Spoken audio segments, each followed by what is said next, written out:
Assalamualaikum warahmatullahi wabarakatuh. Perkenalkan, nama saya Ayub Santoso, Prodi Teknik Informatika semester 1. Berikut saya akan menjelaskan tentang emosional intelijen di lingkungan rumah tangga, masyarakat, bertetangga, tempat kerja, dan bernegara. Untuk materi yang pertama yaitu tentang emosional intelijen pada tempat kerja atau pada dunia pekerjaan. Yang pertama ada karyawan yang inovatif dan efektif. Dinamika dunia kerja yang berubah sangat cepat menuntut siapa saja untuk mampu beradaptasi dan menghadapi perubahan. Karyawan yang memiliki kecerdasan emosional memungkinkan mereka memiliki fleksibilitas dan mampu beradaptasi. Ketika mampu menghadapi perubahan, mereka akan bersikap produktif daripada bersikap reaktif. Karyawan yang cerdas, emosionalnya tinggi, akan berani mengambil risiko dan tidak pernah takut melakukan kesalahan dan mampu mengenali solusi reaktif di dunia kerja atau pesaing-pesaing perusahaan lainnya. Kemudian yang kedua, tidak akan rentan terkena stres.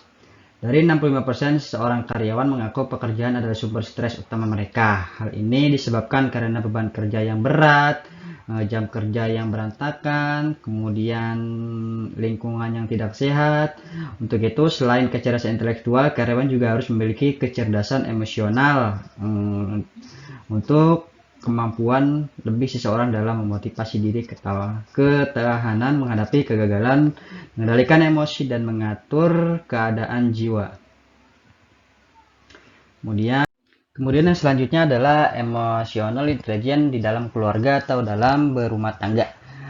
Yang pertama ada orang tua atau keluarga. Keluarga di sini memiliki peran yang sangat penting dalam upaya mengembangkan kecerdasan emosi seseorang atau mengembangkan kecerdasan emosi seorang anak, karena anak adalah tanggung jawab kepada orang tua. Keluarga yang bahagia merupakan suatu hal yang sangat penting bagi perkembangan emosi para anggotanya. Nah, ini peranan orang tua, peranan seorang ibu, peranan seorang ayah sangat berperan kepada anaknya untuk memberikan kecerdasan emosi atau pendidikan kepada anak-anaknya. Kebahagiaan ini diperoleh apabila keluarga dapat memerankan fungsinya secara baik.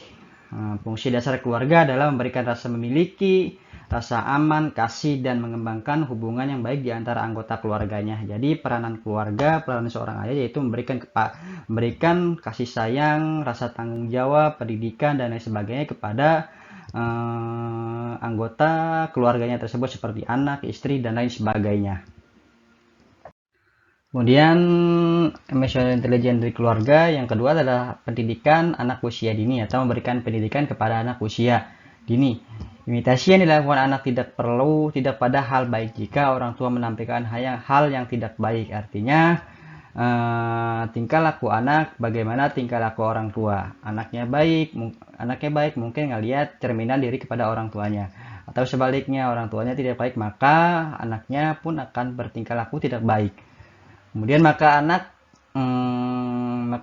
pun akan menirukan hal yang tidak baik. Anak usia dini, apalagi anak yang masih berusia di bawah 3 tahun, belum paham konsep baik buruknya jika harus selalu dalam didikan atau pengawasan orang tua. Nah, itu peranan penting pada orang tua, yaitu memberikan arahan atau didikan kepada anaknya. Jangan sampai anaknya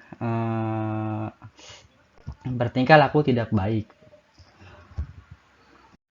Kemudian yang selanjutnya adalah emosional intelijen pada masyarakat, bertetangga, atau dalam bermasyarakat.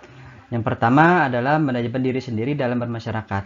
Anda perlu sekali mengontrol diri dari banyaknya permasalahan di lingkungan bermasyarakat atau bertetangga. Terutama dalam bertetangga, sering sekali kita melihat bahkan mendengar tetangga yang kurang harmonis, tidak rukun bertetangga, tidak aktif dalam bermasyarakat, bahkan ada yang sering buat hati jengkel, seperti ngobrol sampai larut malam, mengganggu dalam bermasyarakat, dan lain sebagainya.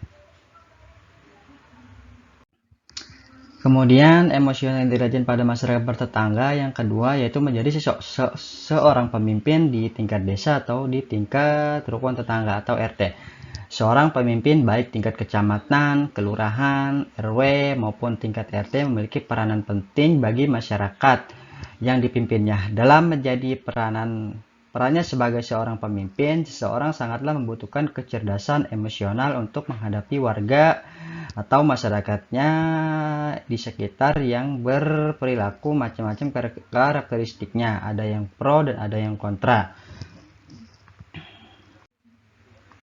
Kemudian yang selanjutnya adalah emotional intelligence dalam pemerintahan. Nah ini, yang pertama adalah target dalam pemerintahan. Salah satu tanda kecerdasan emosional intelijen yaitu memiliki target. Jadi pemerintah yang memiliki kecerdasan emosional tinggi tentunya memiliki target pencapaian. Dengan sifat tersebut tentunya pemerintah harus bisa bergerak cepat ketika menemui suatu perubahan atau ketidakpastian. Contohnya saat terjadinya pandemi COVID-19, pemerintahan dengan cepat mencari cara ataupun solusi dalam menangani masalah-masalah yang terjadi saat pandemi COVID-19 tersebut. Misalnya menangani masalah perekonomian, menangani masalah kesehatan, menangani masalah peraturan-peraturan yang telah ditentukan.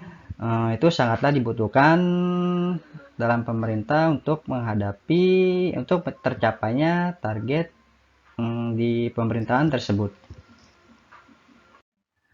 Emosional intelijen dalam pemerintahan yang kedua yaitu reaksi emosi. Pemerintahan yang memiliki kecerdasan emosional yang tinggi akan memikirkan terlebih dahulu reaksi dari emosi. Misalnya ketika terjadi demonstrasi, pemerintah tidak gelap mata untuk menyerang atau membubarkan secara brutal barisan para demonstran. Tapi pemerintah akan bertindak secara bijak seperti memberikan kesempatan kepada perwakilan dari para demonstran untuk bersama dan mendengarkan apa yang dikeluhkan atau aspirasi pada demonstran. Jadi para demonstran diberikan haknya untuk memberikan aspirasinya kepada para pemerintah atau para pemimpin negara. Dan para pengaman baik itu dari aparatur pemerintah, TNI, Polri tidak main hakim sendiri dalam menangani atau menjaga ketertiban para demonstran tersebut. Kemudian yang selanjutnya adalah emotional intelligence dalam bernegara sebagai warga negara. Yang pertama, seimbang antara hak dan kewajiban. Setiap warga negara memiliki hak dan kewajiban yang sama sebagai pemberi dan sebagai orang yang menerima. Sebagai seorang warga negara yang memiliki emosional intelijen yang tinggi, tentunya seimbang antara meminta hak dan menjalankan kewajibannya sebagai warga negara. Sebagai warga negara yang baik tidak melulu menyalahkan pemerintah semata ketika ada sesuatu hal yang terjadi di negaranya, namun juga sebaiknya ikut berkontribusi dan membantu sesuatu dengan kapasitasnya untuk negara. Jadi tidak selalu menyalahkan pemerintah dalam hal apapun. Baiknya apabila ada ide, gagasan serta masukan-masukan kepada pemerintah, baiknya langsung dijalankan, tidak melulu mengkritiknya, tidak melulu mengkritik pemerintah. Kemudian sebagai pemerintah juga harus selalu memberikan aspirasi atau memberikan kesempatan kepada masyarakat untuk selalu berkontribusi kepada negara. Kemudian yang selanjutnya adalah emotional intelligence dalam bernegara sebagai warga negara. Yang kedua, reaksi emosi.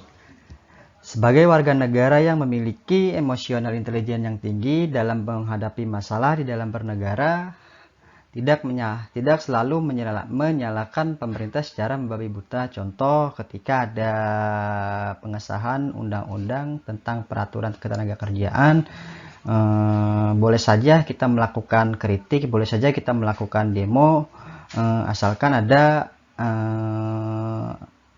dasar hukumnya yang memang kuat untuk menyalahkan pemerintah. Kemudian ketika ada suatu hal yang dirasa tidak benar, warga negara yang baik akan memberikan reaksi yang arahnya positif seperti memberikan kritik dan saran melalui cara yang tidak anarkis.